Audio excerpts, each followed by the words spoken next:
This is Invested in Climate with Jason Rissman. I see climate as the world's biggest, most diverse, most important movement in human history. Millions of people dedicate themselves every day to protecting the planet. This podcast shares conversations with advocates, entrepreneurs, investors, policy experts, and anyone else that can push our thinking about what's possible and what needs to happen to address climate change. If you have ideas for episodes or feedback, get in touch on LinkedIn. If you enjoy the show, please leave a rating on Apple or Spotify. I'm currently building a new venture. It's related to storytelling and how we engage all sorts of folks in meaningful climate action. If you have expertise in this area, big ideas, or examples of something that's really working, get in touch. Thanks for listening and for doing whatever it is you're doing to support climate progress. Okay, let's get started. So we're seeing a narrative that most people do not have access to, because we're also seeing 500 stories in 1 month sometimes, where it's like, there is so much going on the ground. There's so much resistance. There's innovation. There's holding the line. There's fighting back. There's having wings, innovating, progress in places you would never imagine. And that is a story we feel like the world needs to hear, because that is a much more encouraging, motivating picture of humanity and what we're up against and how we're managing through it than what we get in the mainstream media. Hi, everyone. I'm fascinated by the question of how we can improve climate and environmental storytelling. There's research that shows that 45% of young people in the United States experience climate anxiety so bad that it negatively affects their daily functioning. And as we learned during a conversation with Nathaniel Stinnett of the Environmental Voter Project last fall, there are over 5 million Americans who list climate and the environment as their number one top issue, but then don't actually vote. To me, these are indicators that we need new kinds of storytelling and new ways to experience the climate transition. To learn about the state of environmental and climate storytelling, I sat down with one of the leading funders of environmental films, Jill Tidman, Executive Director of the Redford Center. Jill brings decades of storytelling experience and understands the challenges of not just getting environmental films distributed, but also creating impact through them. We spoke about how the film distribution and funding landscapes have changed, the history of the Redford Center, its impact framework, examples of films and impact campaigns they've supported, and much more. If you're a film fan, just generally curious about the role of documentaries in creating change, or like me, want to understand how we can improve storytelling for climate, there's a lot to learn from this conversation. Enjoy. Hi, Jill. Welcome to Invested in Climate. It's so great to have you here with us today. It's so nice to be here. Thanks for the opportunity to share the work. Of course. Well, Jill, we're here to talk about the role of the Redford Center in supporting environmental storytelling. There's a lot to cover. Before we get too deep into the Redford Center, let's just set the stage and talk about storytelling. You've been working at the Redford Center now for over 15 years, and so you're in a perfect position to help us understand the importance of environmental storytelling. Our listeners care deeply about climate and the environment. Tell us why storytelling? Why is storytelling something that they should think about and care about? Sure. Yeah. Well, there's many things to say, including I always think about I've been in this work for 30 plus years now, and actually this organization for 20, but it took me a good 10 years to find it just for my own passion alignment. But what I really understood early on was that this isn't just a math and science and technology solve, that we actually need to bring people along and help them understand not only what the issues are, but what they can potentially do about it. And I do believe that increasingly, as understanding of the issues and the challenges of the issues affect more and more people every day, there's still a question for a lot of folks, what can I do? And so the type of storytelling that we focus on is storytelling that helps people see themselves in both some of the challenges and impacts that we're up against, but also in the opportunities to have some agency and get involved and be part of a different way forward. Well, I love the framing and the focus on things that are actionable. Certainly something I try to do here with a little podcast. Tell us what you know about audience demand. Are people interested in environmental storytelling? Absolutely. Part of what we like to aim for is broadening what people think of when they think of an environmental issue. So I think to your question, if you're willing to have an expansive definition of an environmental story and really understand how the opportunity to unsilo it, if you will, it's got connective tissue to so many other issues increasingly. So when you think about that, absolutely, we're seeing not only in some data and research that I can share, but also just generally, we are absolutely hearing that people want to be living in a real world. They want to be watching content that's reflective of what's actually happening in their communities and their homes and their towns. And so, it's the group Rare, I think you've read on your podcast recently, did some research and found 7 out of 10 people that they surveyed, which I think was in the thousands, were asking, they're wanting to see not just the stories, but modeled behavior, which is a lot of what Brett's group works on. We go beyond that and really trying to showcase more of the collective action component that we feel is really important for a different way forward. But yes, we're seeing it not just in numbers, but we're seeing it in the work that we're doing. And a lot of the value that we bring to the field as an organization is helping these filmmakers understand the impact potential for their work. So we help them think about what is the goal of the project, what kind of action are they hoping to inspire, or education they're hoping to bring in, or movement connections they're trying to make. What are their ultimate aims? And let's design a plan for this film that will work whether or not you get a big streaming deal or a broadcast deal or any of that. So that's I would say, when we have that sort of targeted both story and impact plan, the people do show up because the story is relevant to them, it matters to them, and it gives them something to do. Great. Well, we will circle back because I think there's a lot more there to uncover, and particularly around your points around collective action and how you do that through storytelling.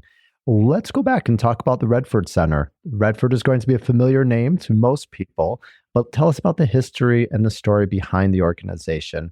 Then we'll get to turn to hear about what you're doing. Absolutely. So this is the Redford family. Robert Redford and his son, James, started this organization officially in 2005, although really I often describe it as an evolution of the family's involvement, both in the independent film sector and also in the environmental movement for decades before that. So it's a place where those intersect, and started out back in 2005 really as a convening organization that was trying to bring art and storytelling in to the convenings, specifically convening mayors from around the country at the time. And over the years, we were always capturing some of the dialogue and really wanting to hear from the mayors why they had shown up, what they were facing in their own towns, what they were doing about it. By the third conference, we made a film called Fighting Goliath that was showcasing a group of mayors out of Texas that had come together to fight a bunch of really dirty coal plants they were trying to build at the time. This was 2007. And it became, this film, which we had made for the mayors, really became an important organizing tool for the Beyond Coal movement at the time, and helped us see the opportunity for this type of storytelling as an activation tool, set us on our course. And so we made 2 other films from there. And by the time we were making our third film, it took a long time and it was really challenging. It was really trying to fill the gap, the story gap around what was happening with clean energy at the time. It was 2014 when we started in, and there just weren't a lot of films out there that were covering how affordable and accessible it was becoming, and who was making it, and who was buying it, and who was using it. How is this whole thing working? It's happening. Actually, that was the name of the film, Happening. And it was a really big challenge because the solutions are not cinematic necessarily. Solar panels and community organizing is more so. But we ultimately, through that process, because it was challenging long-term film, and at that point had 3 projects under our belt and had done all the impact work on the back end, felt that it was time to support other kindred artist activist types and really help bring all of that knowledge and the network and the families expertise as well as credibility to bear on the environmental filmmaking ecosystem. And so we started doing film and filmmaker support work back in 2016 and have been building that part out, still continuing to do some commissioning and production work, but not in the same way since then. And that's where we've been focused and have a big 5-year agenda to do more.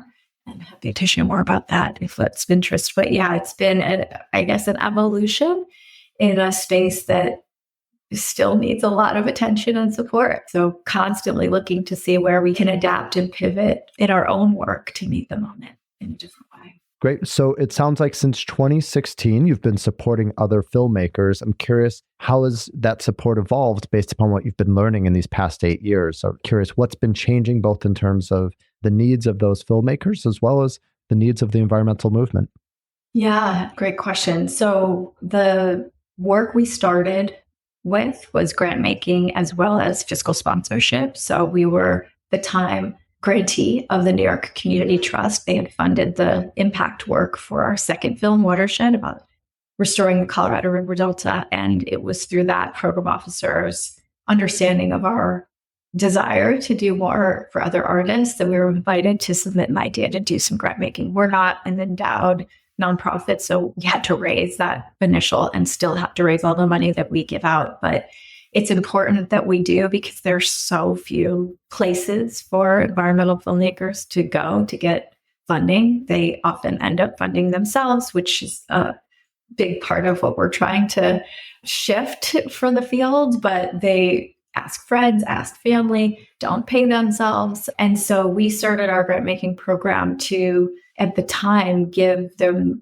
first money. It's really one of the hardest things to raise because at the time you don't usually have any footage or it's just an idea. It's someone's passion and vision. So at the time we were giving first money into early stage projects and trying to help solve that need. We were also at the time in 2016 starting our fiscal sponsorship work, which was becoming the giving filmmakers who don't have a nonprofit connection a place to be so they can raise their own charitable money for the work, which is also very common for independent filmmakers that they have to go out and do fundraising work. So those two programs have been running ever since. And I would say the evolution of the fiscal sponsorship program is really just that we've been able to support more and more artists and more our work.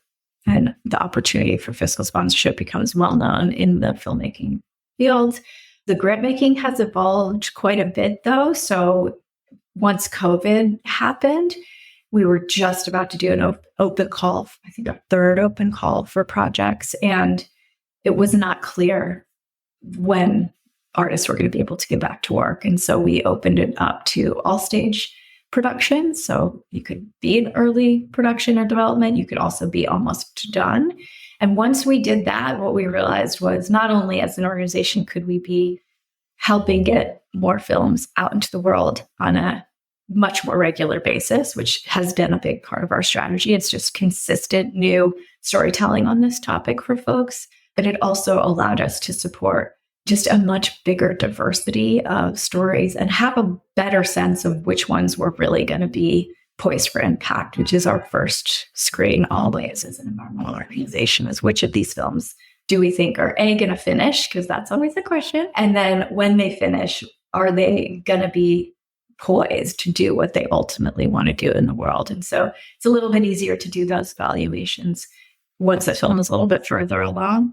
But what we've recognized since starting that program and running it now, we're actually in our 9th year and had over 500 applicants for our last open call. So we can only fund 13. Well, we were supposed to fund 12. We funded 13. It's less than 5%. It is certainly not enough at all.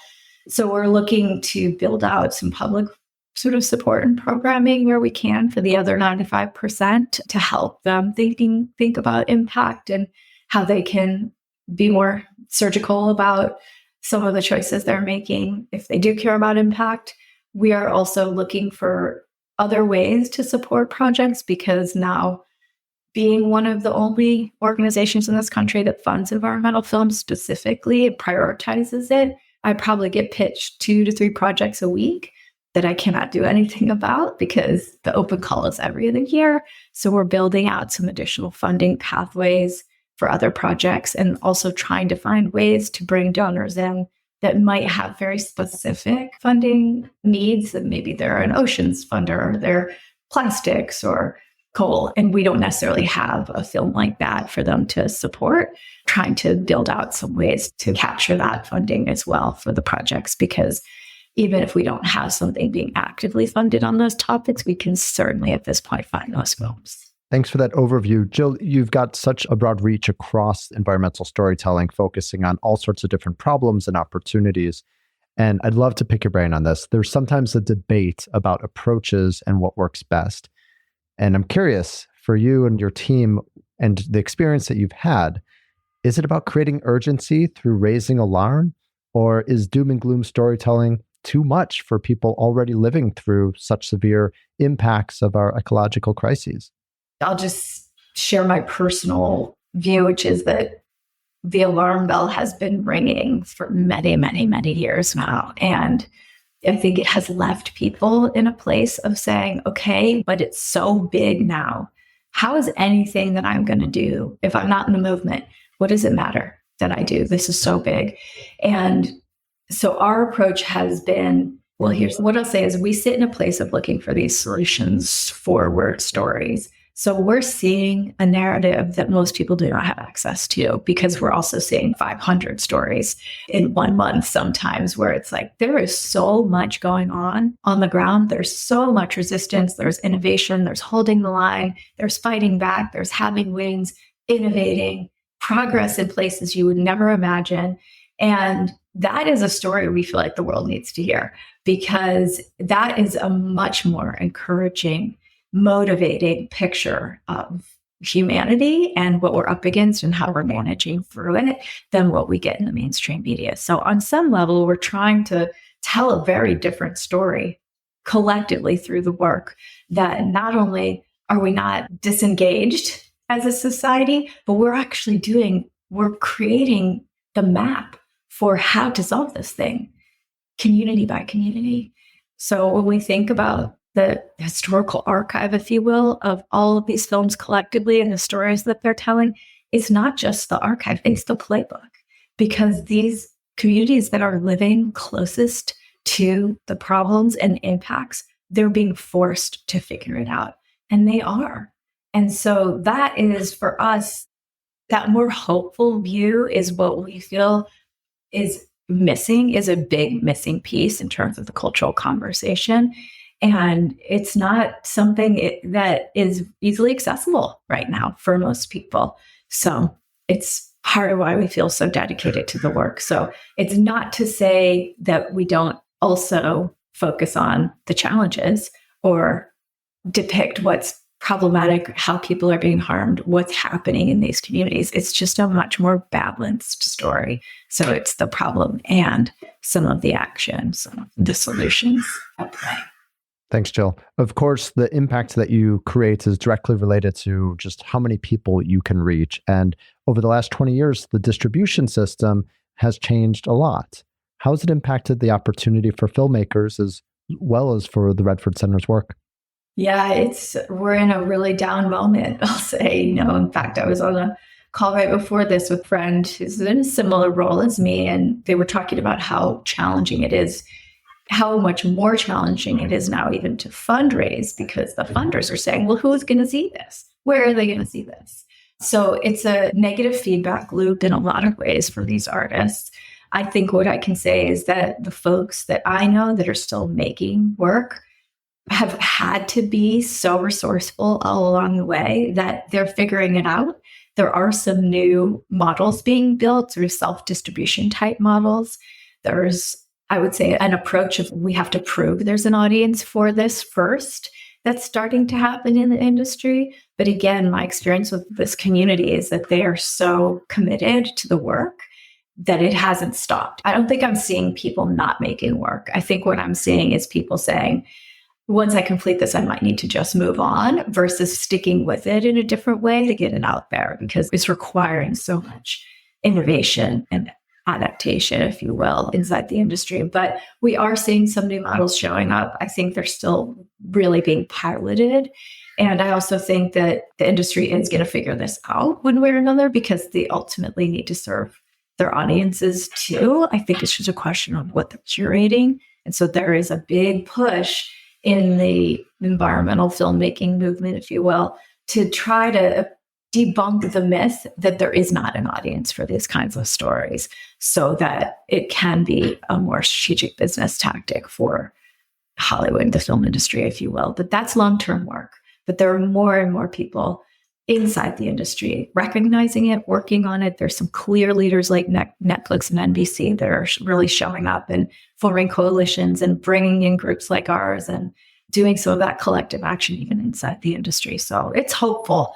But again, I think this is just one of those moments where a lot is getting restructured. So it's very hard and unpredictable for the artists. Well, hearing that you received 500 applications suggests that there's a lot of filmmakers interested in creating this work and that there's storytellers that have interesting stories to tell. With so much opportunity, how do you focus on particular projects? How do you decide what to ultimately support?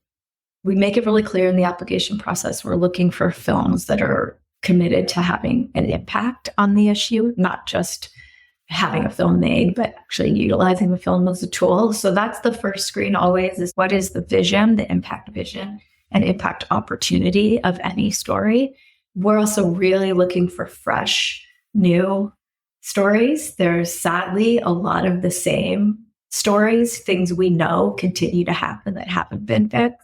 So we're just always looking for a different angle in, a different layer into the story, a broadening of the issue. As I mentioned before, taking this really expansive definition of an environmental issue, we're hoping to bring people in that maybe are coming in from an economic justice issue, or they're coming in from food or ag, but they start to see the connection points differently. And in some cases, when we are able to support a project that would never identify as an environmental project, we feel like that's a really big win because it can give us entree into a different audience segment.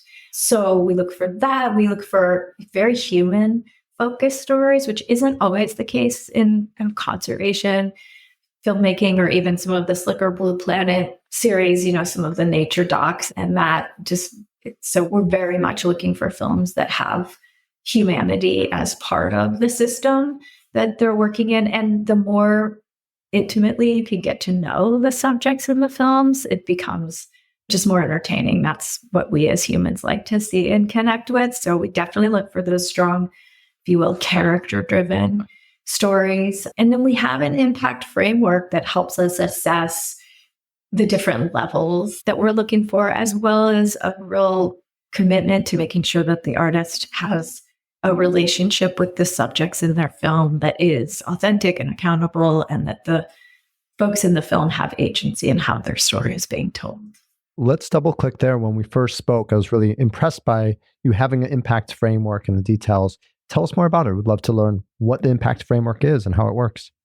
Yeah, right now it's a 10-point framework, but again, there's innovation happening all the time, even here. And so there's probably some pieces we're missing. But when we're looking to see beyond the commercial reach of a film, what these films can do, as we know, there's always and often an educational component. So who are they educating? What type of environmental and literacy opportunity is in the project? We look for work that's going to be exemplary. So if you're showcasing, for example, there's a film we made about the public transit in Indianapolis called Indigo that was a real bipartisan effort and one of the biggest and first clean transit, rapid transit projects in the country.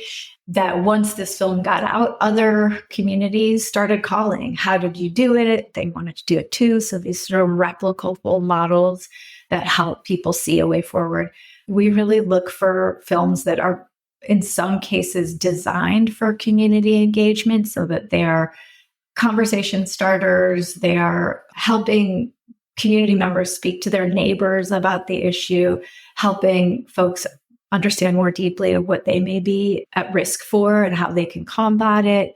We're also really looking for work that can educate decision makers, whether it's policymakers or corporate leaders, world leaders. There's a lot of the artists we support that use their tools for briefings. If Kiss the Ground, I know you want to talk about that. They have done a lot of that kind of work inside government. And I think in some cases, we just can't expect that these decision makers are up to speed on all of this as things are changing so rapidly. And there's so much new science and nuance all the time. So we look for that. We also really care about making sure that the folks in the film are given new opportunities as a result of the work. And we see that happening almost every time, that the folks in the film are garnering different kinds of support, different allies, different opportunities for impact, or funding themselves. And one of my favorite things to do is to bring some of those folks with us when we're doing screenings or in donor audience communities, and just sharing the work that way, because it is so moving. And to your very first questions for why storytelling, I think it's the piece that a lot of these folks who are invested in climate and environmental solutions often forget is there. We show up often at the Environmental Grantmakers Association events, and inevitably people who are on the speaking list are in the work that we're supporting, because that community is supporting the activism that is becoming the subject matter for these films. And so connecting those dots for both the funder community and the advocacy groups to say this is a step that's often missed, but it's available for us, and it can share the work so much more widely and connect it in that more heart-centered way. That's a lot of what we look for, projects that have that potential too. Fantastic. There's a lot there. I want to go back to one thing that you mentioned, because I'm trying to think of an example and I can't really think of one. So I bet you'll have one for me, which is you mentioned that often or sometimes you look for films that are almost designed for community engagement. I'm curious if you have an example of a film that's done that and what it means for a film to be designed in that way.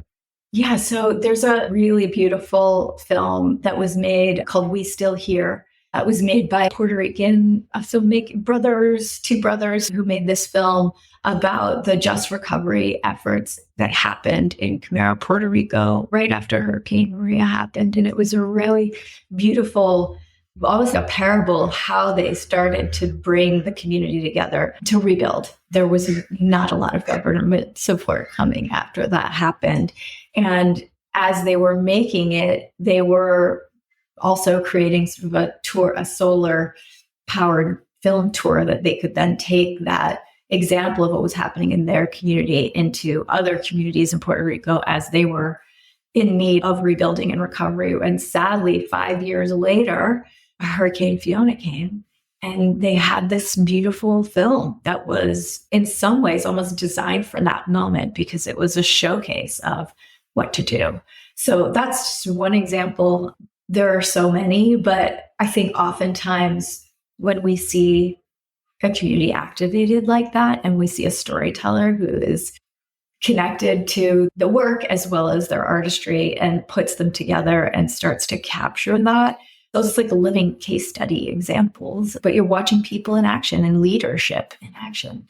That, I think, is one of the most contagious things. Jill, you mentioned that with the founding story for the Redford Center, that it was not just by creating a few films, but also the impact campaigns around them. It suggests and makes clear that getting these films out there is more than just creating a piece of art or piece of content. Give us a sense of the type of support that the Redford Center offers to your partners beyond just financial support. Yeah, so for our Keystone grant making program, which is right now called Redford Center Grants, we fund in a cohort model because we also really believe that these artists have a lot to share and do together, which has proven to be the case over the years, every time. So we bring them all together for a professional development moment. We have an advisory board of 9 folks that are from the industry that come with us and provide one-on-one mentorship for the artists. We do a lot of promotional support for them when they're at certain moments, when the films need a moment or they're getting ready to launch or they've had some sort of impact with the film once it's done and continuing to tell their story. We make a lot of introductions for them. as I mentioned, we're trying to find these other pathways for more funding to come in. So organizationally, we're stepping into more of a leadership role as a resource generator for the field, if you will. So not just, growing the whole pie, if you will, versus just trying to make more grants ourselves, which we also want to do, but really looking to see what kind of education engagement opportunities can we provide for the donor community, and how do we build in ways of making sure people know about the work when it's ready, or even when it's in development, and be of specific support. So that's a lot of what we're leaning into in our next 5 years. It's our 20th year. So we're launching a big $50 million fundraising goal to amp up the grant making, as well as build out some of these other more collective action type programs and tools for the movement, if you will. Great. Give us a sense of some of the wins, just some of the impact that your projects have led to, and some of the outcomes that you're most excited by. Sure. Just to get back to Kiss the Ground, because I know that is a film that you're familiar with too. What I can share on that one, it's really an impressive, I would say probably the most well-funded impact effort I've ever seen. And for anyone unfamiliar with this film, it's a film about regenerative agriculture made by Josh and Rebecca Tickell, came out on Netflix and is moving on to Amazon. This is the first in a series of 3 films that they're producing. Narrated by Woody Harrelson. Yes, the first one narrated by Woody Harrelson. There is a celebrity element to all of these films, actually, that they're producing. Let me just say, there seems to be, in my experience, a direct relationship between how much impact funding a film has and how much impact they can do in the world. Because that work it needs to be resourced. It's expensive. It ends up looking like building social media campaigns, websites, marketing materials, as well as special cuts of the film, educational resources for the film, community screenings, road shows. There's all of these things have big budgets, if you will, or bigger budgets than just if you had gotten a distribution deal and they were doing it for you. So a lot of the work has to be self-funded and self-driven. And the Kiss the Ground team had decided that because they're trying to transition agricultural land to being certified regenerative ag, there's 900 apparently million acres of farm and range land in this country. And they felt that going for 100 million of that, so a little more than 10% of that, would be the tipping point that we need. And so they started a 100 million acre campaign. There's 34 million acres actively in transition already. Their goal is to do it by 2030. They will be releasing their second film on Earth Day, Amazon. And their third film is currently in production and takes a more global look at the issue. They have done over 1,000 theatrical screenings. They have an educational version of the film with curriculum and a teacher network that they've assembled. They have a farmer's cut of the film and a relationship with one of their main protagonists, the farmer named Gabe Brown, who has himself set up a business because so many farmers have been coming to him to say, how do I do this? I just watched something online of him. He's in Australia now talking to Australian farmers. So they are a poster child in some way of how to take a film and do this level of impact work and have a really clear goal. But again, they've had, fortunately, the resources to do it. So they're one of the films that are in our fiscal sponsorship portfolio. So we have a window into what's coming in to support that work. And it's quite extraordinary. That's really exciting. Thanks for sharing, and best of luck. Can't wait to hear about the upcoming releases. Yeah. Jill, one important theme I've seen in your work is amplifying the voices of Indigenous people and elevating Indigenous-led conservation efforts. Tell us about a partnership or two that you've developed with Indigenous environmental leaders and artists. Yeah. One of the films I'm most excited about that will most likely be done, if not at the end of this year, next year, it's called Undamming Klamath. It's the story of the Klamath Dam removals. That was, as you may know, an Indigenous-led effort and initiative. And so the filmmaking team on that project is very much collaborating with that community. And we've been supporting that work along the way. In fact, a lot of the work that we support has been in collaboration with the Indigenous communities. It's such an important part of, in my view, the solution for these problems. Inherent systems view that Indigenous folks hold about how the planet works and our place in it, and the relationship and interdependency among all living things is just so gotten lost along the way. Sadly, it's become such an important perspective and worldview. And so anytime we can support a story that brings that back in varying ways, it's a big priority for the organization. We also know that currently, and I'm sure you know this stat too, but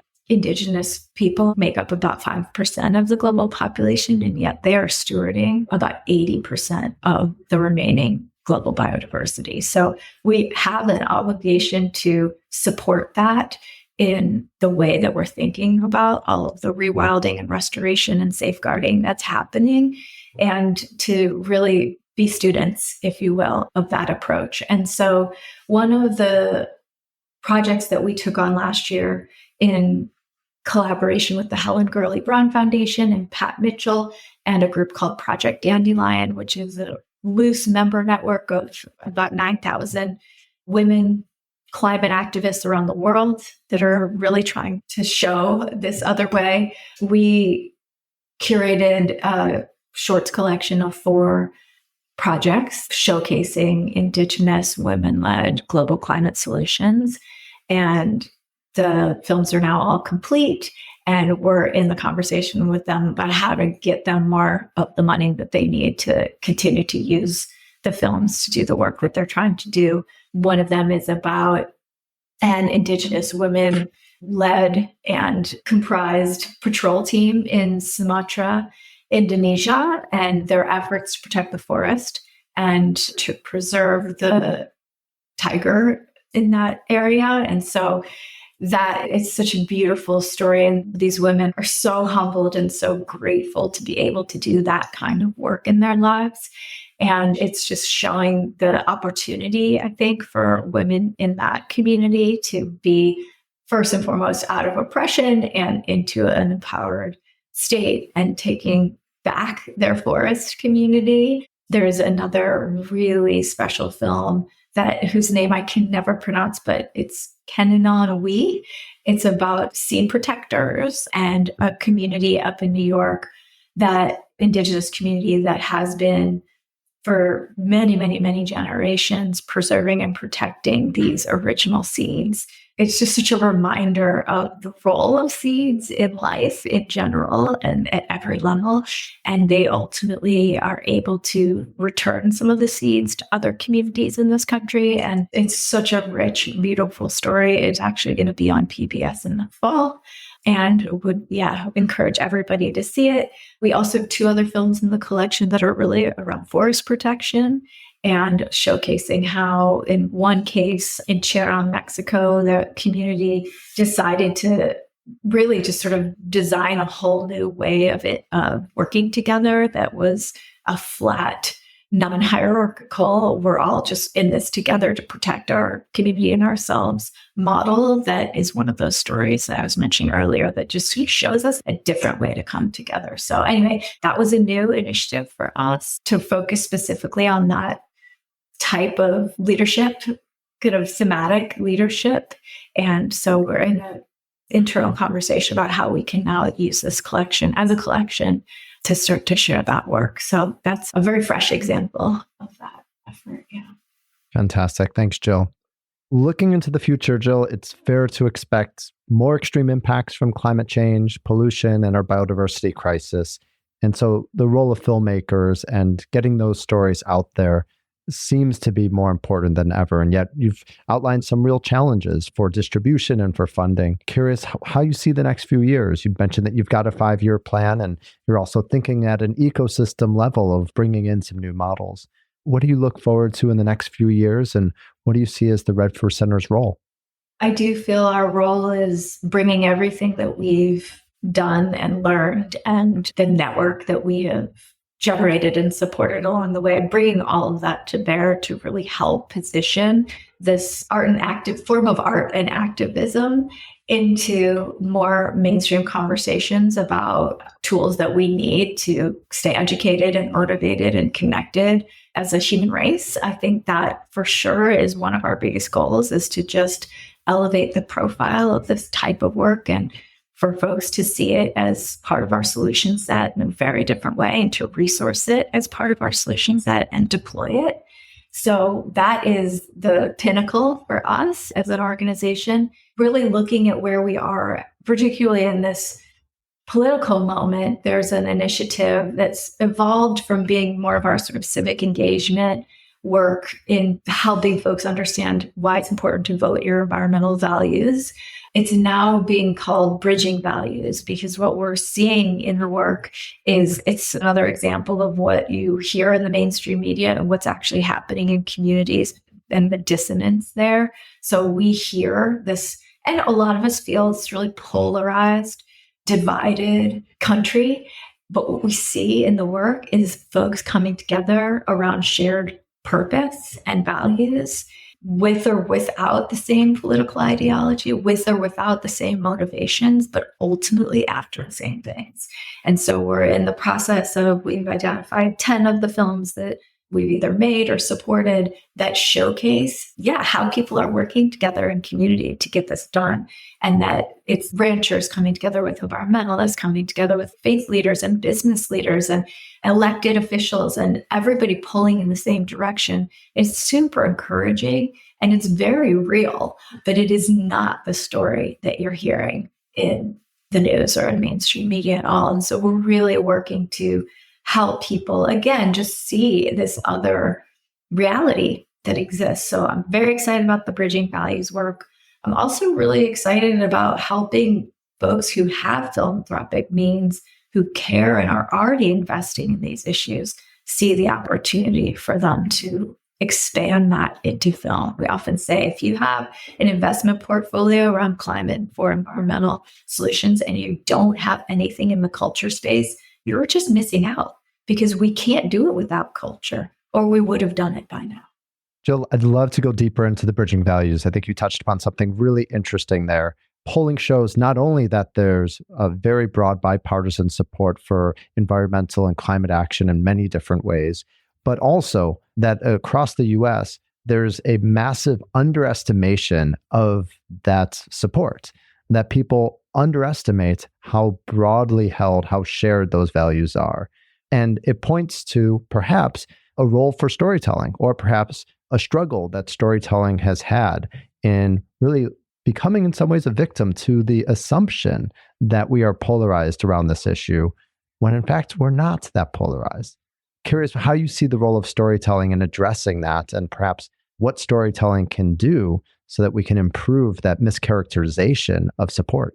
Yeah, some of it is just exposing the myth that is the case. In fact, one of our new active grantees is a film called The Acid Rain Movie. I'm so excited about this project because the filmmaker has such a great sense of humor. It's showing us that we have solved these really sticky, seemingly intractable environmental issues before in a multi-country, nonpartisan, business and grassroots campaign way. Like, we have done this, has happened. It's not impossible.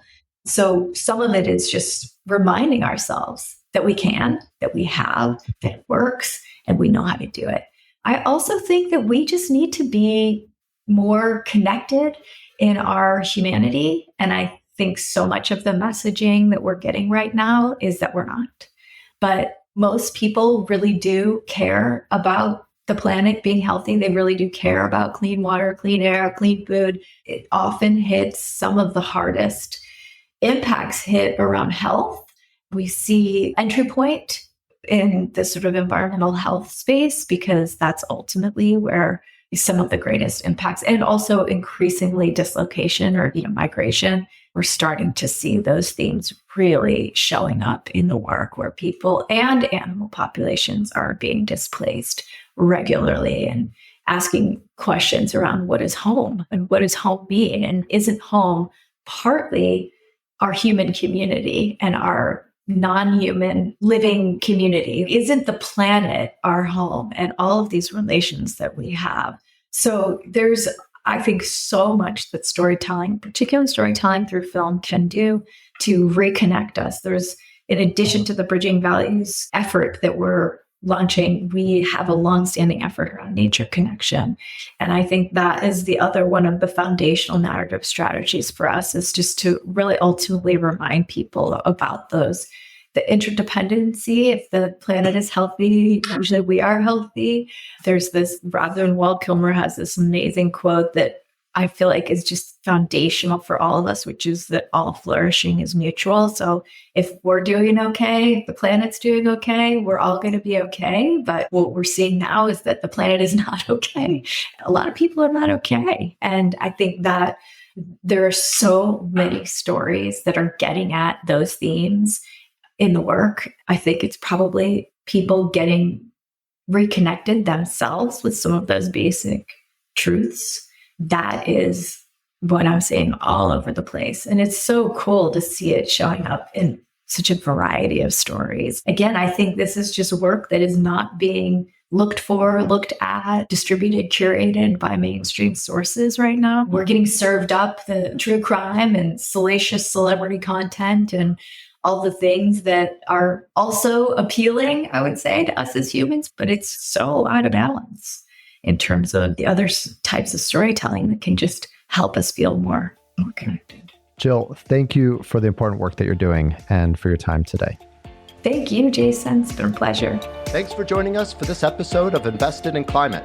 Please remember to rate us on Apple, Spotify, or Google. Find show notes, sign up for updates, get in touch, and visualize your climate action at investedinclimate.com. This podcast is for informational and entertainment purposes only and does not constitute financial, accounting, or legal advice. Thanks again.